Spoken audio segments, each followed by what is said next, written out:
Kurva yang melengkung habis ini artinya suatu saat wabah ini akan berhenti. Nah, garis ini mewakili kapasitas rumah sakit dan tenaga kesehatan. Jadi semua yang di bawah garis ini kemungkinan besar akan dirawat, tapi yang di atas garis ini kemungkinan besar kesulitan dan bahkan meninggal dunia. Nah, tugas kita adalah membuat kurvanya tuh nggak terlalu melonjak tinggi, sehingga semua orang yang sakit bisa masuk ke dalam rumah sakit dan ditangani oleh petugas kesehatan. Jadi gimana caranya membuat kurva ini menjadi landai? Orang itu sakit nularin orang lain. Nah, orang yang sudah sembuh, tubuhnya jadi punya imunitas, sehingga kemungkinan dia tertular lagi itu kecil atau hampir nggak ada. Sehingga caranya sebuah wabah apapun itu dari zaman dulu berhenti adalah ketika cukup banyak orang kena virusnya, lalu menjadi imun sehingga virusnya nggak bisa punya orang untuk ditularin lagi. Nah, kenapa selama ini kita perlu banget namanya social distancing atau ngejauhin diri? Animasi ini bagus banget. Ini contoh kalau semua orang bergerak bebas seperti biasa, nggak ada pikiran, semua tetap pergi konser, pergi jalan-jalan. Ini akan terjadi. Satu orang akan menularkan semua orang berbarengan, dan itu yang berbahaya. Seperti tadi kita ngelihat kurvanya ya. Pada akhirnya akan lewat dan pada akhirnya semua orang akan sembuh. Tapi karena kurvanya tinggi, banyak orang akan mati dalam prosesnya. Nah, yang terjadi di Cina dengan adanya lockdown, ditutup, membuat orang tidak sakit sekaligus berbarengan. Jadi kurvanya lebih landai kalau kalian lihat, sehingga memberi waktu untuk orang-orang menjadi sembuh dan akhirnya bisa melandaikan kurvanya.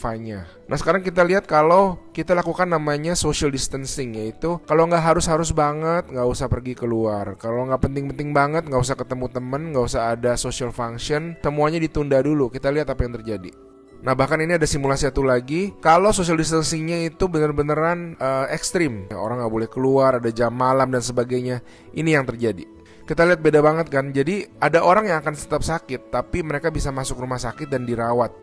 Jadi teman-teman, please do your social distancing, stay at home, work from home, anywhere you can. Ada orang-orang yang nggak bisa, saya mengerti, tapi sebisa mungkin lakukanlah semuanya itu. A good way of doing it is to imagine that you do have the virus, yeah, and change your behaviour so that you're not transmitting it.